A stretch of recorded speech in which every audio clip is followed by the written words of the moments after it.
Hi, everybody. My name is Barbara Ehrentreu. I'm a friend of several people here. Cynthia is one of my longest friends, but I have other friends here too who are members of Pen Women and very excited to see them. And also a dear friend that I know through writing and someone who is a fan, actually, who I met, and I think her daughter is here too.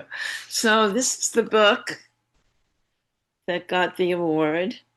Um, if I could be like Jennifer Taylor, I'm happy to say that the second book will be published on July 5th, and we will have an online launch and then another launch. And here's my other book, my poetry book, You'll Probably Forget Me Living With and Without Hal. And I am going to be reading today from various poems. I have a book that I have not published yet called Through My Eyes.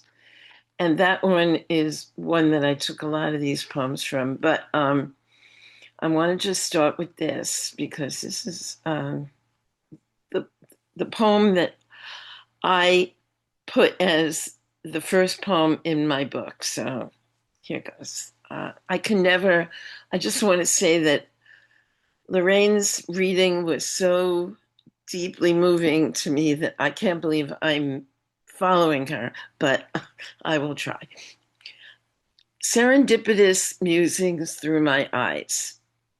Come along on a trip through my mind's images, presented with my humble entreaty that you embrace the feelings expressed in these words.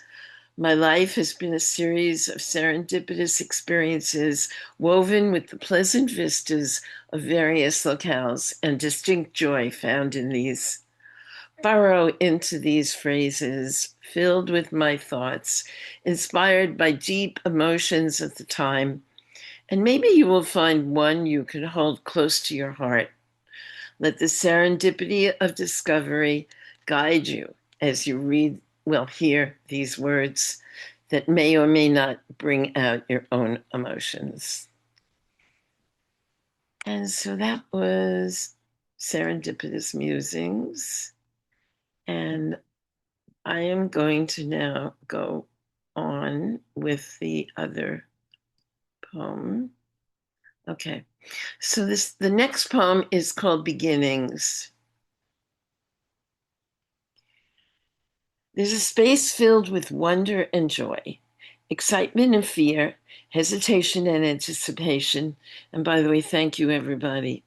I'm just going to stop because I didn't say thank you for the hearts.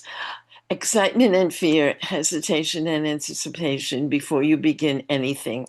It's my chocolate ice cream sundae moment before I dig the spoon into the whipped cream covered brown glimmering mass.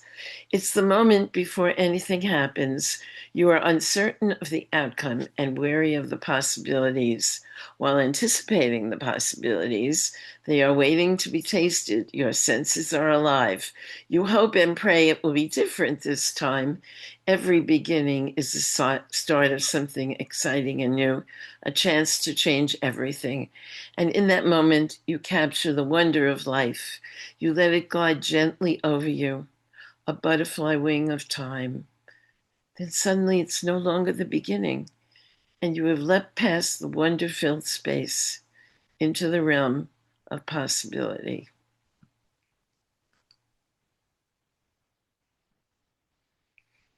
And that was beginning.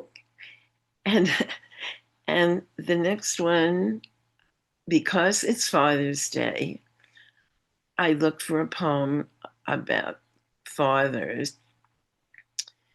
and I'm going to read it. It's called My Father Was a Giant. When I was a little girl, I found comfort sitting on my father's knee, curled up close to him as he read his paper, or my telling him one of the many troubles of my young life, and he saying, "All would be okay." His reassuring arms telling me he would always be there, and he was there at those times when the world crumbled for me, and there holding the canopy when I got married, but he never saw my children, my saddest regret. Not a large man, he filled a room with his voice, jovial and admiring of women with total respect. Yet he had a past that he never discussed, but he had steel in his head and faced adversity with grace and bravery. Growing up on the Lower East Side, he was a fighter and became a welterweight boxer, but never laid a hand on me, though he did chase me with a rolled up newspaper. He ditched the boxing ring to become a chauffeur and finally a cab driver, where he met my mother and changed his life completely. His mechanical prowess kept him on the ground, repairing airplanes while others soared in the skies in the Army Air Corps, and then working on stoves in the well-built factory until finally he became a storekeeper with my mother. And he was an untrained artist, never seeing the talent hidden within his fingers, lettering signs professionally, drawing scenes rich with detail. He was a giant trapped in a small body. His influence is seen in the kindness and generosity he instilled in his children, and his memory will always linger in my mind as my first mentor who loved unconditionally.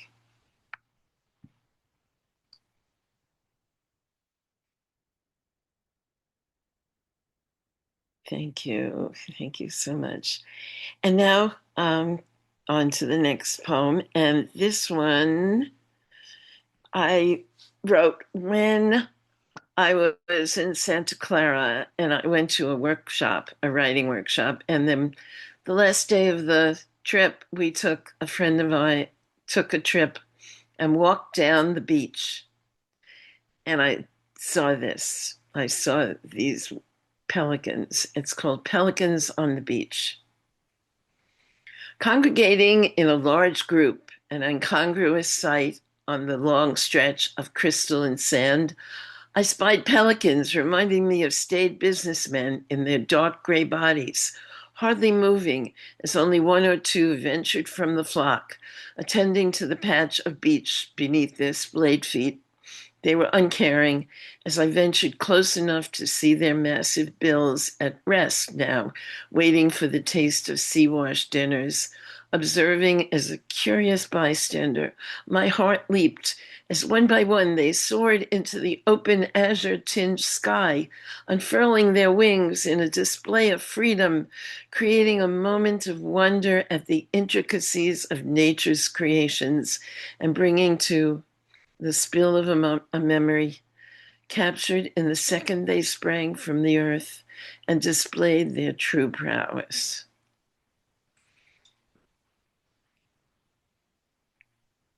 And thank you. Um, I have another bird poem. This one, I don't know if you've ever seen a video of this bird, but if you do get a chance to see a video of the paradia, go ahead and take a look because this dance is so incredible. And I wrote a poem about it, of course, because it's what I do. The paradia. Sometimes nature brings you a present in the form of a courtship, as if choreographed by Balanchine himself. The tiny six-wire bird creates a ballet. He presents himself in hopes to snare a female from his tantalizing dance. With great care, he prepares his stage and then takes a dainty step forward, lifting his feathers to create a bouffant skirt. Whirling in the space as he twirls, slowly at first, as the spectators assemble on their perch, watching the way he swirls his feathers and exposes iridescent circles hidden until this moment. As they glow and he moves faster and faster, you can almost believe his tiny feet are encased in ballet slippers, and the upswept feathers are the delicate tutu of a primo ballet virtuoso. As he twists and turns and preens and shines, the audience examines and decides, more discerning than most women choosing a mate. And as some have said, men might gain knowledge from the actions of this strange-looking bird. on how to please the females in their life. Perhaps all would be better if men had been given feathers and could raise them and perform for the affection of their chosen one. A whole world filled with men performing ballet to adoring women, reversing the roles as women cast their votes for the ones who dance the best.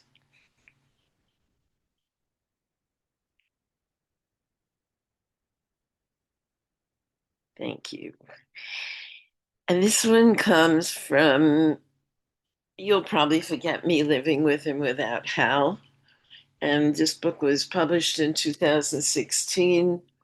It has in it 40 poems after he passed away, and it's dedicated to him. Um, he was the love of my life, as many of you know. And I wrote tons and tons of poetry about him. And this one, I think, is one of the ones that tell a lot of things of how I felt. Your journey winds through the chamber. It's called navigating. Navigating. Your journey winds through the chamber of your unspoken dreams, stopping at certain potholes where the road is uneven, and you watch the occupants whiz by in your bubble of despair, wondering as their sharp movements pass you, and you gaze at the path ahead, thinking of the pits you might encounter, finding some have been stopped along the way too, dislodging their passengers and forging ahead on their own. Yet you cannot break from this prison of your own making until you find the key. The glass shatters, and you are whole after all. And the world is still in its same orbit with the cosmos in place, the constellations still shining down on the open space as you emerge from the tunnel, your eyes shielded from the glow of the glistening moon to the smooth, unmarred surface of the future. And thank you. Thank you so much. And and just to continue the sadness of this,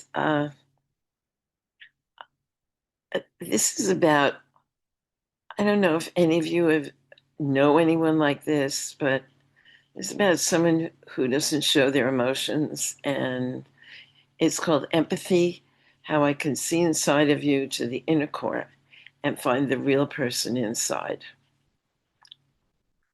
Your face is stone, empty of your thoughts. You seem to be a blank stare.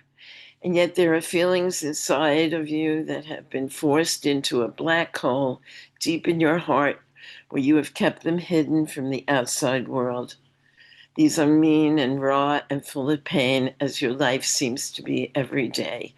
Yet I can see into you as if I had supervision. And I know you to be a much different person than you appear to the world. My emotions merge with yours, and I take on your pain as if I was shouldering a heavy load, holding it for a while so you can examine it and maybe sift through the memories for one that will ease the suffering you feel now. You are lost and wandering in a tunnel of despair, and I am your shining light, a beacon to raise you to the surface where the pain can dissipate and dissolve with the force of my kindness. I will bathe you in the shower of loving care you deserve and wash away all of the sorrow you feel. If only you would open those closed chambers of your heart and let it all out, so I can be your sponge and you can walk with a free and lighter spirit into the world.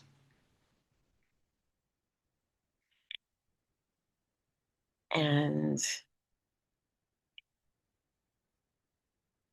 this next one is about a songwriter that I know. And he has a song that just breaks me up every time. And I talk about it here. So I hope I keep my composure. It's called Jason Isbell. In his voice are the smoky bar nights and the sadness of overcome addiction.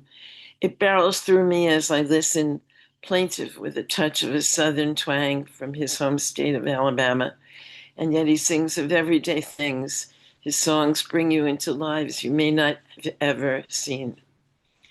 People who are broken or sad, memories of good and bad times, well and sick people, and those who are gone, tugging on you to follow him wherever he sings, with his guitar slung across his body and his amazing talented fingers playing it. Some of his songs are too much for me. There is one I know so well. The opening chords open up a well of sadness. If we were vampires, has a man thinking about the future and how a couple's love will last for a long time. Maybe we'll get 40 years together. One day you'll be gone. One day I'll be gone. Those lines cut a hole into my heart and dredge up the sadness I keep so tightly hidden. For my husband and I had 48 years together. And when that line comes, my eyes fill with tears when I first heard them, uncontrollable sobbing. Music can do that to me. And his does often with that song and in concert. I have been with my daughters who look over at me when the song is played. Am I okay? And one or both will hold my hand to show they care and give me strength. Funny how one song can bring back all the pain.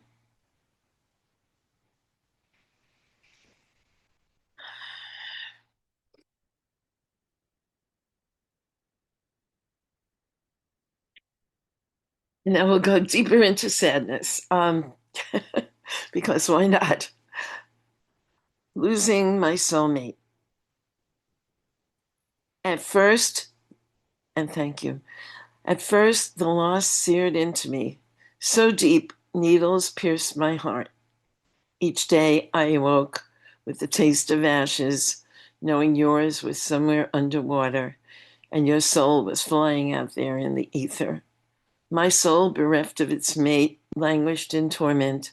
Missing its confidant, there was nowhere to turn. The world became a nightmare of chaos. Nothing fitted anymore, and I didn't fit here either. Anguish became my norm, and I suffered in silence, writing my pain to ease it. Day followed day until time, with its power, soothed my aching heart, and I was able to live again. But my soul still craved its confidant. Where could I turn now when only you would do? I long to see your hazel eyes warm with compassion and the feel of your arms around me, making me know everything will be okay. And if I have time, I'll continue. This one's called Love Lasts a Lifetime. The delicate seed of your love grew to be a blooming rose, and though it had its thorns, the flower of it remained glorious.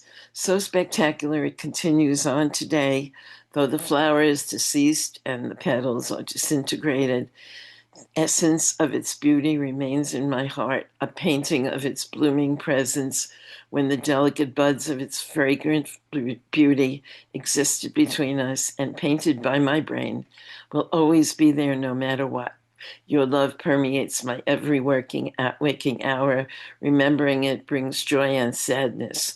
For no longer can I feel your body or hear your voice telling me it's okay, but I have the memories time has painted into my soul of joy and even anger from you and with you. Love is a permanent fixture.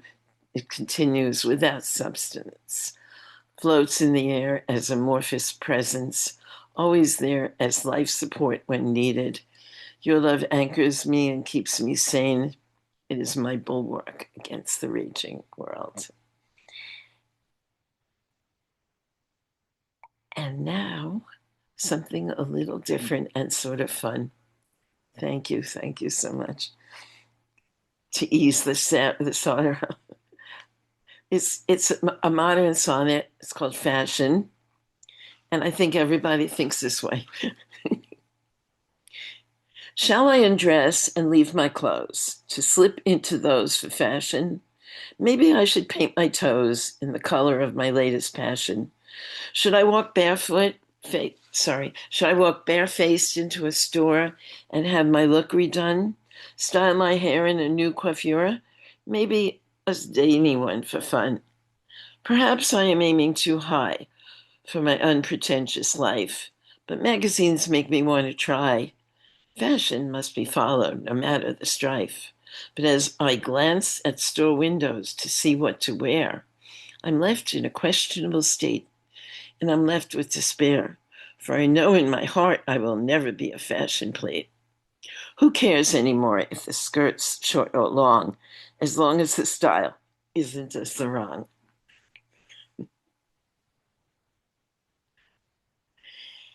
And then, thank you, thank you. I saw my friends painting, and I do a lot of ekphrastic, which is ekphrastic poetry, which is poetry about paintings or photos. And this is a real short one, and it's called Poppies.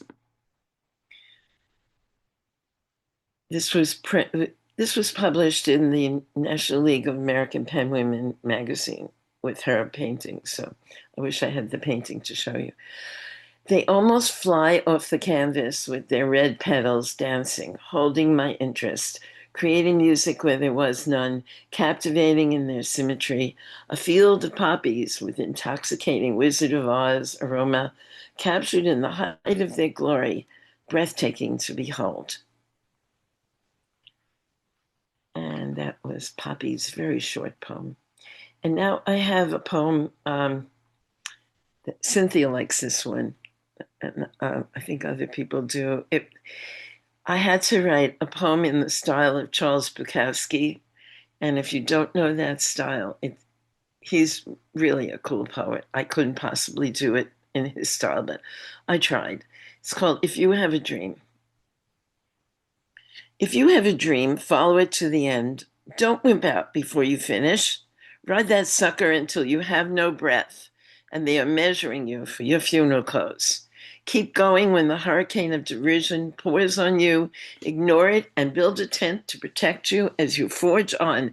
And yes, keep on going. Never stop. You have a dream, and you want to see it to the end. Maybe you will wind up in a pool of stagnant water, struggling to pull yourself out of it. But at least you will be trying and not hiding under the covers, saying to yourself, what a loser you are. And if you do attempt and attain this height, don't invite me into it, because it's your dream and not mine. I already had mine, and now it's encased in the Technicolor movie of my mind. You have a whole lifetime to screw up or succeed.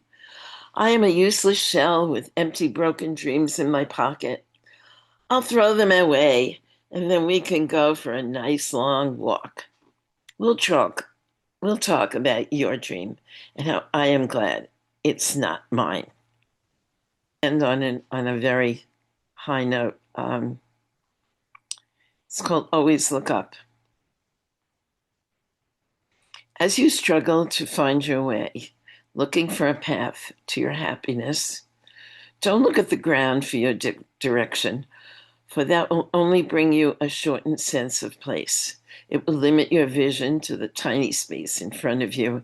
Instead, look up to the sky, to the clouds, to the broad expanse. Find your path in the clouds and the stars. Look beyond your small existence and see the path in front of you as it sparkles, a shining trail seen in the heavenly bodies lining the road of the stars. Your path has already been forged, and you must follow your destiny, looking up always, not looking down to see the world's misery, instead looking for a better place, one that will allow you to fulfill the destiny that has already stamped itself into you from birth. Follow the stars and not the dirty pavement. Reach for the most impossible and yet achievable. Trust in your vision and your heart. They will guide you to the place where you belong. Maybe not the one where you dreamed you would be, but the right place for you in this world. Thank you. Thank you so much.